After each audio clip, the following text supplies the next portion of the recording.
आप देख रहे हैं इंडिया टाउन न्यूज, भारत की बात। नमस्कार, स्वागत है आपका हमारे खास बुलेटिन खबरें राजनांदगांव में और मैं हूं आपके साथ निशा। चलिए बुलेटिन की शुरुआत करते हैं, पर उससे पहले एक नजर आज की हेडलाइंस पर। दस्तावेज पूरे फिर भी नहीं मिल रहा घर का पट्टा, दफ्तरों के चक्कर काट रहे लोग, बड़ी नाराजगी, लंबित फाइलों से अटका आमजन का हक।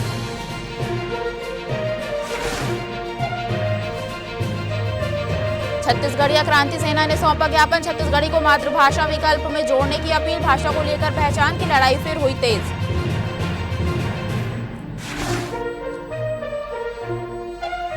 ड्यूटी के दौरान नशे में मिला कर्मचारी, दफ्तर में बिगड़ा माहौल, कामकाज प्रभावित, वरिष्ठ अधिकारियों को दी गई सूचना, मौके पर पहुंचे विभागीय अधिकारी।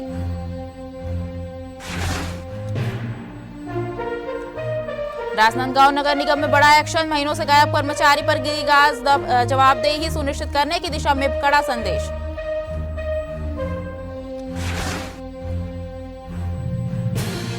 आस्था पर वार या सुरक्षा में चूक, गौतम बुद्ध की प्रतिमा चोरी से बढ़ा आक्रोश, कलेक्ट्रेट पहुंचा बौद्ध समाज, दोषियों पर सख्त कार्रवाई की मांग।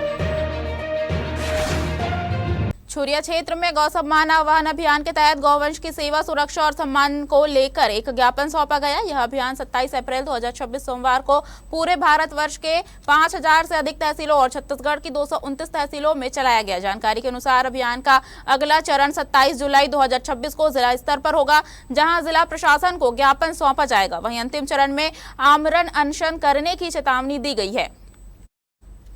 आपको बता दें कि रैली के दौरान क्षेत्रवासियों ने तहसीलदार के माध्यम से राष्ट्रपति, प्रधानमंत्री, राज्यपाल और मुख्यमंत्री के नाम ज्ञापन सौंपकर गौ माता को राष्ट्रमाता का दर्जा देने, गौ आधारित खेती और अर्थव्यवस्था को बढ़ावा देने एवं पूरे देश में गौ हत्या पर पूर्ण प्रतिबंध लगाने की मांग की। इसी कड़ी में कुमरदा तहसील क्षेत्र में इस अवसर पर एक विशाल प्रार्थना रैली भी निकाली गई। रैली की शुरुआत कुमरदा कला मंच से भजन कीर्तन करते हुई जो राम मंदिर से होते हुए तहसील कार्यालय तक पहुंची। वहां तहसीलदार को ज्ञापन सौंपा गया। शहर के सबसे खास माने जाने वाले वार्ड 12 अमलीपारा में एक ऐसी घटना सामने आई जिसने न सिर्फ सिस्टम की परतें खोल दी है, बल्कि कई अनसुलझे सवाल भी खड़े कर दिए हैं। लाखों रुपए की लागत से बना हमर क्लिनिक, जहां इलाज होना था, वो अब खुद एक केस स्टडी बन गया है। दरअसल देर रात बंद पड़े इस क्लिनिक में अचानक आग भड़क उठी। हैरानी की बात यह है कि जिस भवन में न मरीज आते थे, न इलाज होता था, वहां चिरायु योजना के जरूरी दस्तावेजों का अंबार रखा हुआ था। आग ने इन फाइलों को इस तरह निगल लिया जैसे कोई राज हमेशा के लिए दफन कर दिया गया हो।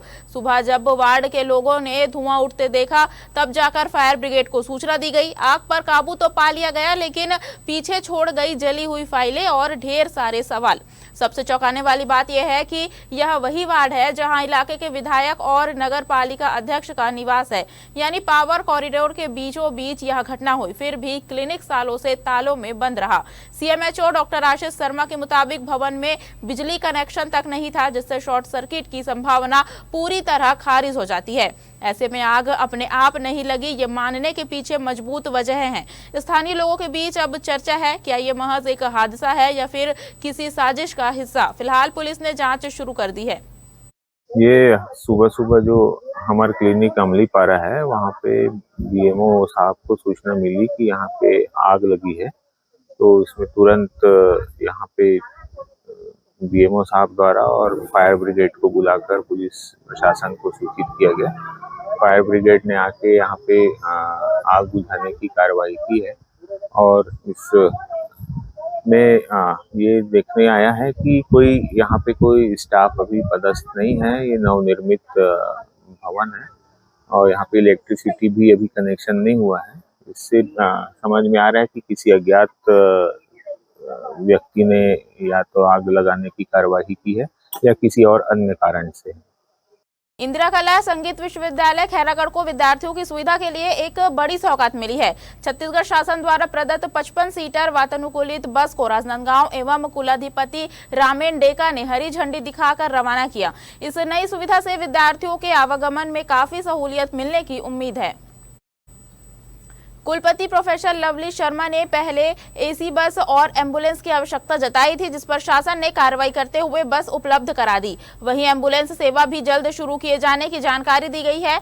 बस के विश्वविद्यालय पहुंचने पर विधिवत पूजा अर्चना की गई। अधिकारियों और कर्मचारियों ने इस संस्थान के लिए महत्वपूर्ण उपलब्धि बताया। दरअसल नई बस से विशेष रूप से उन विद्यार्थियों को लाभ मिलेगा जो सांस्कृतिक कार्यक्रमों के लिए प्रदेश और राज्य के बाहर यात्रा करते हैं। इससे उनका सफर अधिक सुरक्षित और आरामदायक होगा। प्रदेश में सुरक्षित खाद्य पदार्थ और दवाओं की उपलब्धता सुनिश्चित करने के उद्देश्य से सही दवा शुद्ध आहार यही छत्तीसगढ़ का आधार थीम पर 15 दिवसीय सघन अभियान चलाया जा रहा है। आपको बता दें कि कलेक्टर के मार्गदर्शन में खाद्य एवं औषधि प्रशासन, राजस्व और पुलिस की संयुक्त टीम द्वारा जिले भर में लगातार निरीक्षण किया जा रहा है। अभियान के तहत पानी pouch, soft drinks, mineral water, ice candy सहित विभिन्न खाद्य प्रतिष्ठानों की सघन जांच की गई। निरीक्षण के दौरान अवमानक पदार्थों की बिक्री, बिना लाइसेंस व्यापार और अन्य नियमों के उल्लंघन के मामले सामने आए। इन पर संबंधित कारोबारियों के खिलाफ 5,000 से 20,000 रुपए तक के जुर्माने लगाए गए। इसके अलावा प्रतिबंधित गुटखा के 72 पैकेट, जिनकी कुल कीमत 9,085 रुपए बताई गई है, जब्त किए गए। इसी कड़ी में खाद्य एवं औषधि प्रशासन विभाग ने सभी खाद्य कारोबारियों से निर्धारित मानकों का पालन करने की सख्त हिदायत दी है। साथ ही आम जनता से भी अपील की गई है कि अगर कहीं मिलावट या अवैध खाद्य सामग्री की बिक्री की जानकारी मिले तो इसकी सूचना हेल्पलाइन नंबर पर दे। राजनांदगांव में दिव्यांगजनों के क्षेत्र में वर्षों से सेवा दे रहे प्रशिक्षित शिक्षकों ने अपने मानदेय को लेकर गंभीर चिंता जताई है।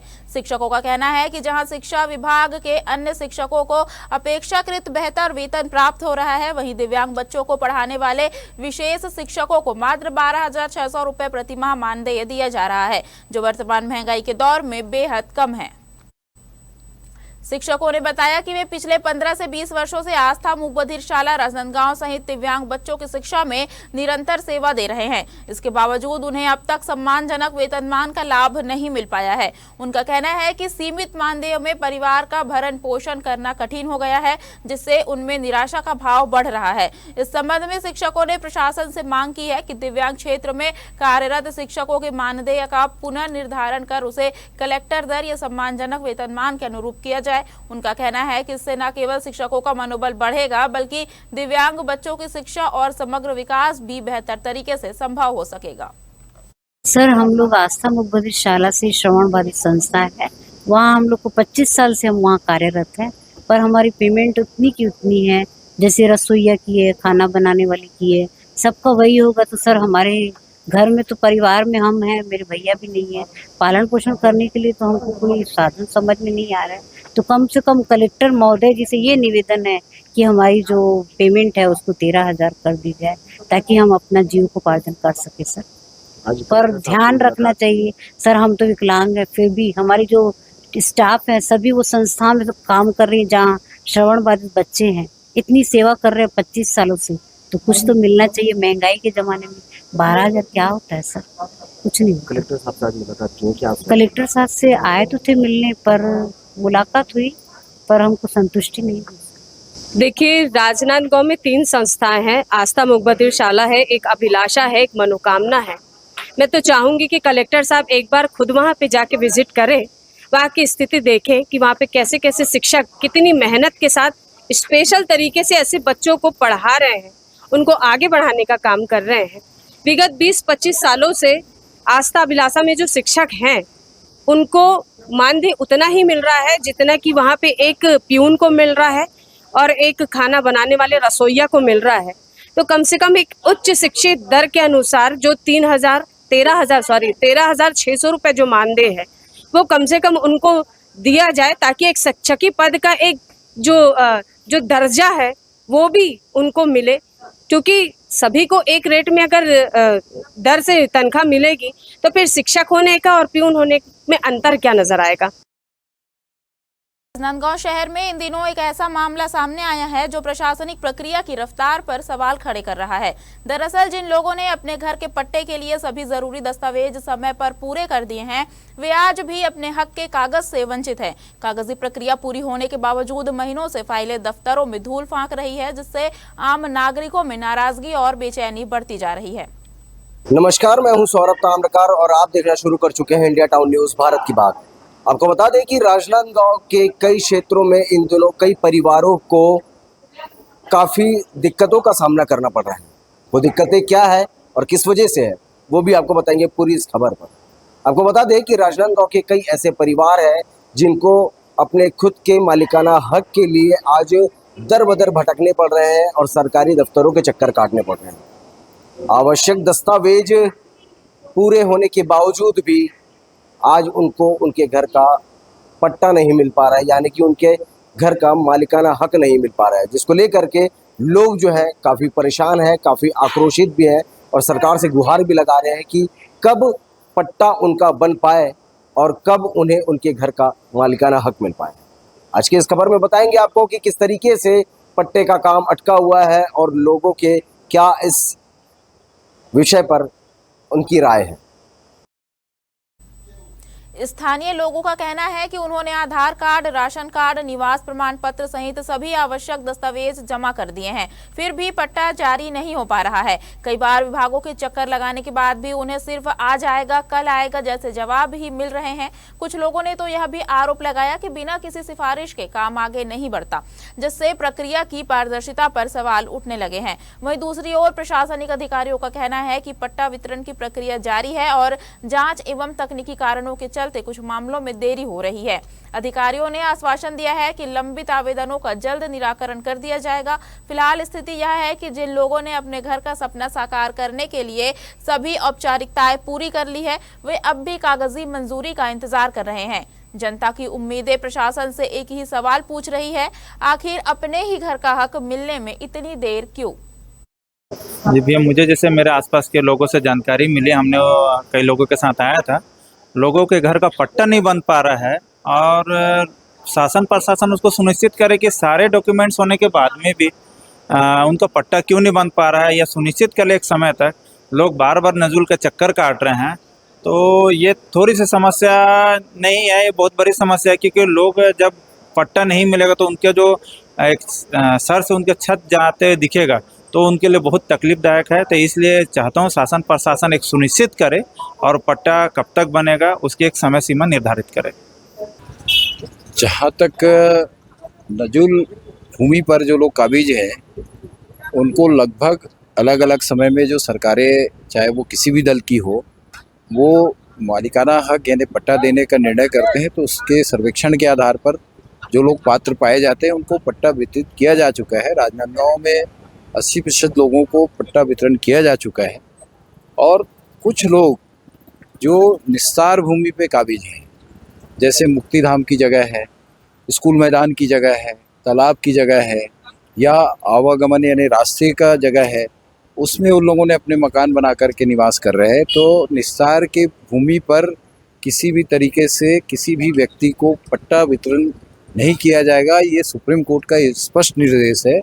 तो जहाँ जहाँ से भी ये बातें आती है तो लगभग ये देखने में आ रहा है, जैसे हम पुराना ढाबा में जाएंगे, कुछ लोग मुक्तिधाम की जगह पर काबिज हैं। तो देखा आपने राजनांदगांव में किस तरीके से लोग अपने घर के मालिकाना हक को लेकर के, पट्टे को लेकर के परेशान हैं। इसी विषय की पूरी जानकारी को लेने के लिए हम आज राजनांदगांव के नजुल कार्यालय पर पहुंचे हुए थे। जिस प्रकार से आप तस्वीरों में देखें और लोगों की वो प्रतिक्रियाएं, लोगों का वो आक्रोश देखें, ये साफ जाहिर करता है कि लोगों को उनके घर का मालिकाना हक नहीं मिल पा रहा है, जिसकी वजह से उनको सरकारी दफ्तरों के चक्कर काटने पड़ जा रहे हैं। देश प्रदेश की अन्य खबरों को लेकर के देखते रहिए इंडिया टाउन न्यूज़ भारत की बात। इस खबर पर फिलहाल इतना ही, मुझे दीजिए इजाजत, नमस्कार। सीजी जिले के छुईखदान थाना क्षेत्र में पुलिस को बड़ी सफलता मिली है। आपको बता दें कि ऑपरेशन मुस्कान के तहत नाबालिग बालिका के अपहरण और दुष्कर्म के आरोपी को गिरफ्तार कर लिया गया है। जानकारी के अनुसार थाना छुईखदान में एक प्रार्थी ने रिपोर्ट दर्ज कराई थी कि उसकी नाबालिग पुत्री को एक संदेही युवक बहला फुसलाकर शादी का झांसा देकर अपहरण कर ले गया है। इस पर पुलिस ने अपराध दर्ज कर जांच शुरू की। मामले की गंभीरता को देखते हुए वरिष्ठ अधिकारियों ने निर्देशन में पुलिस टीम ने लगातार तलाश अभियान चलाया। विवेचना के दौरान पुलिस ने नाबालिग बालिका को सकुशल बरामद कर उसके परिजनों को सौंप दिया। मामले में बालिका के बयान के आधार पर पुलिस ने आरोपी को गिरफ्तार कर न्यायालय में पेश किया, जहां से उसे न्यायिक अभिरक्षा में उप जेल सलोनी भेज दिया गया है। वक्त हो चुका है छोटे से ब्रेक का, बने रहिए इंडिया टाउन न्यूज के साथ। कभी कभी चेहरे का छुपा दर्द दुनिया नहीं देख पाती है, दाग, मुहासे, झाइयाँ सब आपके आत्मविश्वास को कम कर देता है, पर अब नहीं, क्योंकि Rukhsana glow and fair face pack जो दे आपकी स्किन को वो प्यार जो सिर्फ प्रकृति दे सकती है। हर लेयर को साफ करे, हर दाग को करे हल्का और आपकी मुस्कान फिर से लौटाए। Because you deserve to glow naturally. Rukhsana herbal beauty product Amazon, Meesho और फ्लिपकार्ट में भी उपलब्ध। राजनांदगांव का शासकीय दिग्विजय महाविद्यालय एक बार फिर सुर्खियों में है, लेकिन इस बार वजह शिक्षा नहीं बल्कि कैंपस के भीतर हुआ कथित विवाद है। दरअसल कॉलेज की कैंटीन में उस वक्त हंगामा मच गया जब कैंटीन संचालक के साथ मारपीट का आरोप सामने आया।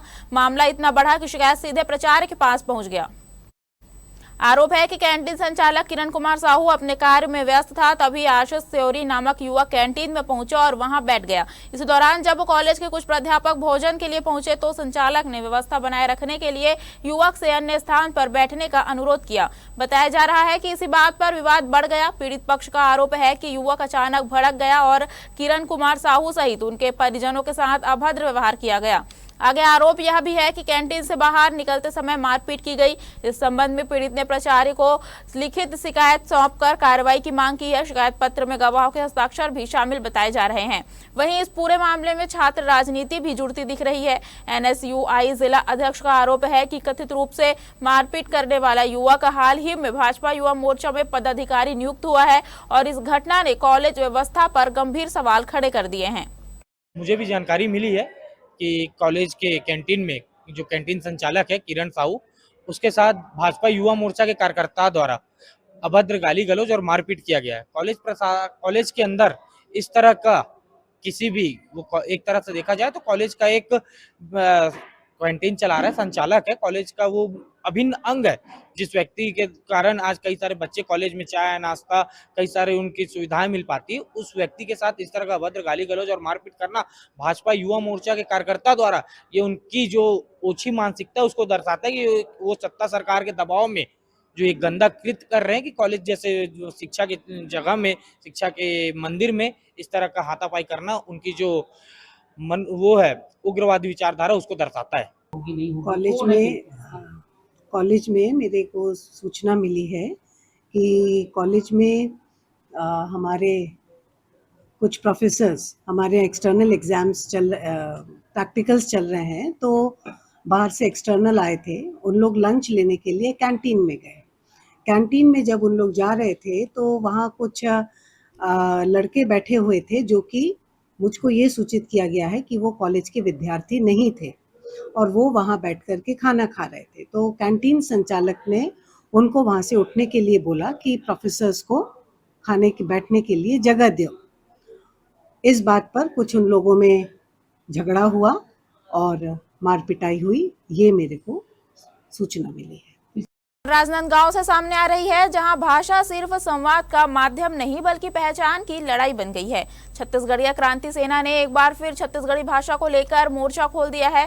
दरअसल संगठन ने जिला प्रशासन के माध्यम से भारत सरकार के रजिस्ट्रार जनरल और जनगणना आयुक्त को एक ज्ञापन सौंपा है।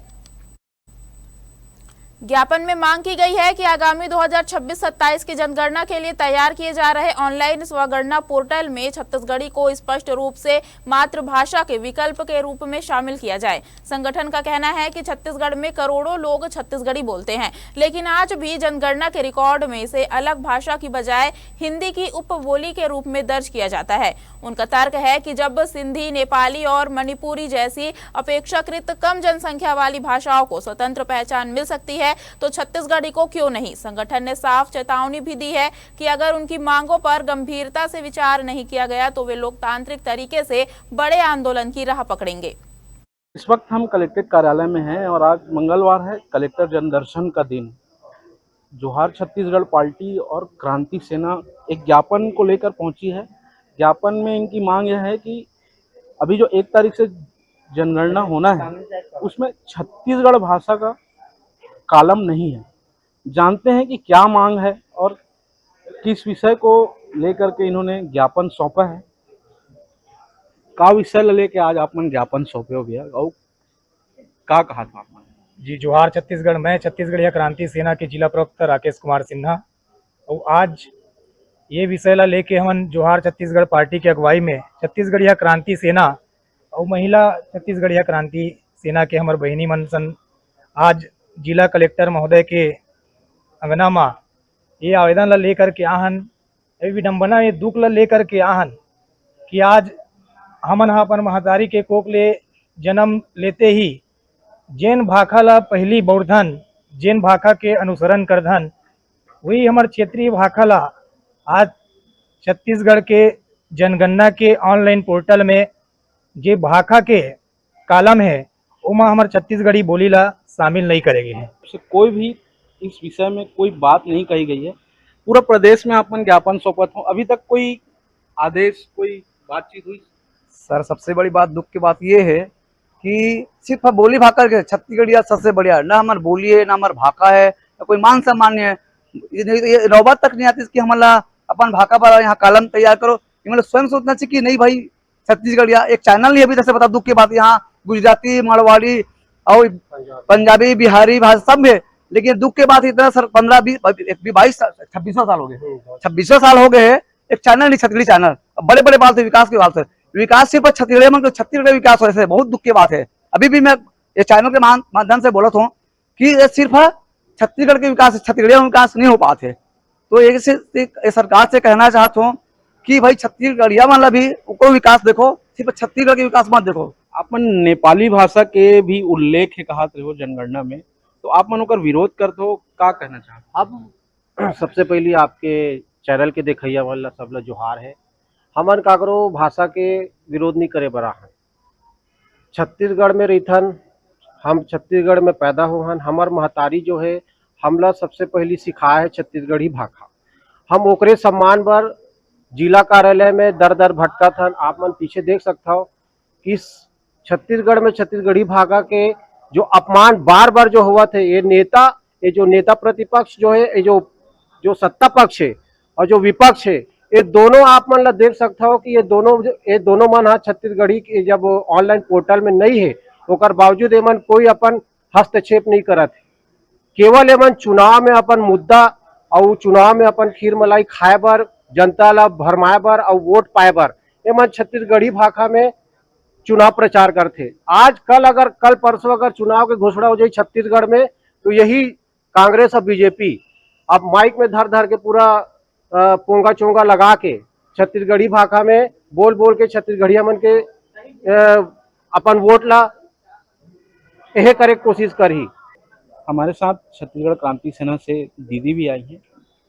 का विषय ला लेके आओ दीदी, का बोली आप मन? आज हमन जोहार छत्तीसगढ़, आज हमन हा कलेक्टर ऑफिस में जनगणना के कॉलम में हमार जो छत्तीसगढ़ी भाषा है ओकर कॉलम ला हटा देगे है। आज वही विषय लेके हमन हा कलेक्टर ऑफिस में जम्मू छत्तीसगढ़िया क्रांति सेना और जोहार छत्तीसगढ़ पार्टी के जम्मू पदाधिकारी सेनानी महोदय मन साथ में आज यहाँ इकट्ठा हो हन और वही विषय ला लेके हमन हा कलेक्टर ऑफिस में पहुंचे हैं।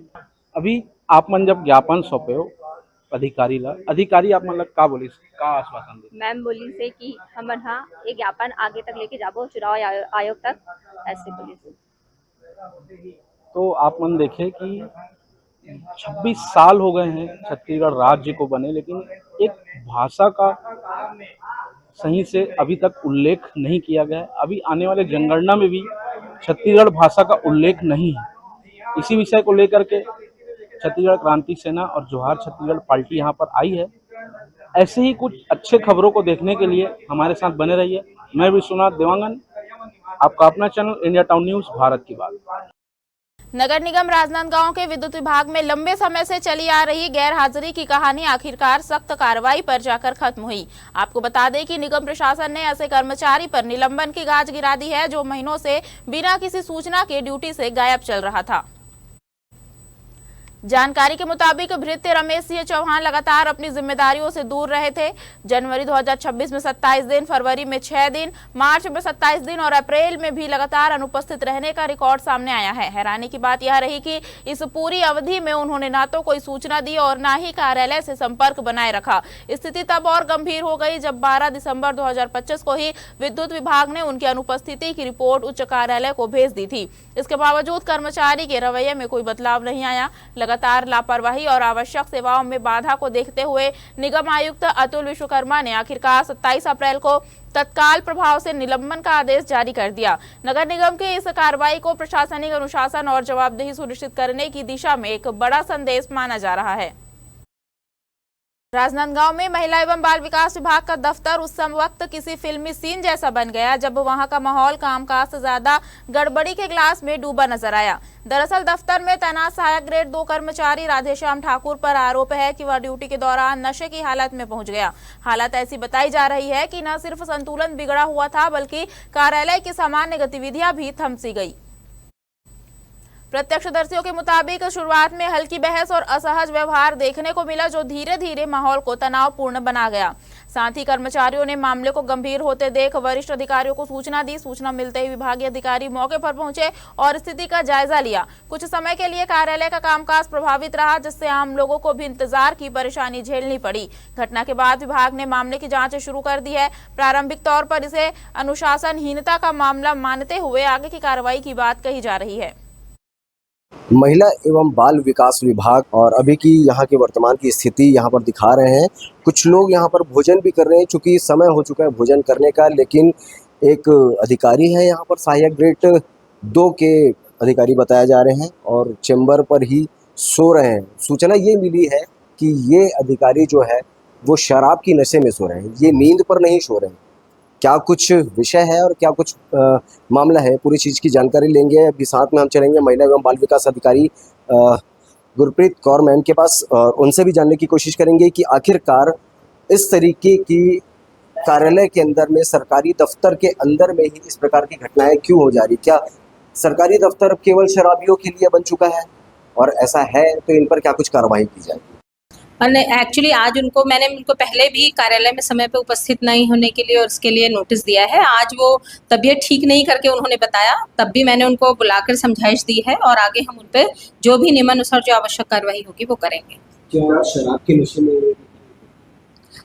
अभी क्योंकि देखिए मैंने उनका परीक्षण नहीं कराया है उसका, इसलिए मैं वो नहीं बोल सकती, लेकिन मैंने उनको बुला के पूछा तो उन्होंने बोला कि तबीयत खराब है मैडम। तो मैंने ये भी बोला अगर तबीयत खराब है तो आप चले जाइए या तो यहाँ से।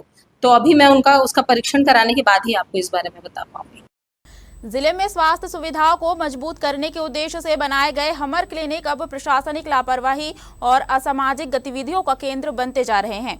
हाल ही में अमलीपारा स्थित क्लिनिक में हुई संदिग्ध आगजनी के बाद अब वार्ड क्रमांक 15 अमलीडीह खुर्द में स्थित क्लिनिक में भारी तोड़फोड़ की घटना सामने आई है। सूत्रों के अनुसार अमलीडीह खुर्द स्थित भवन में अज्ञात असामाजिक तत्वों ने खिड़कियों के शीशे तोड़ दिए और मुख्य दरवाजे के ताले क्षतिग्रस्त कर अंदर जमकर उत्पात मचाया। मौके पर डिस्पोजल ग्लास, कचरे के ढेर और अन्य अव्यवस्थित सामान मिलने से यह आशंका जताई जा रही है कि लंबे समय से बंद पड़े इस भवन का उपयोग असामाजिक तत्वों द्वारा किया जा रहा था। स्थानीय वार्ड पार्षद ने बताया कि यह भवन पिछले 2 वर्षों से बनकर तैयार है, लेकिन इसके संचालन और सुरक्षा को लेकर लगातार प्रशासन से आग्रह किया गया, जिसके बावजूद कोई ठोस कार्रवाई नहीं की गई। देखिए, आज मेरे को सुबह वार्डवासी द्वारा मेरे को जानकारी मिला कि वहाँ पे तोड़फोड़ हुआ है और क्या बोलते हैं कि मतलब ताला टूटा हुआ है। तो मैंने जाके सुबह तुरंत गया, वहाँ जाके देखा कि वाजिब में वहाँ पे तोड़फोड़ हुआ है और ताला भी टूटा हुआ है।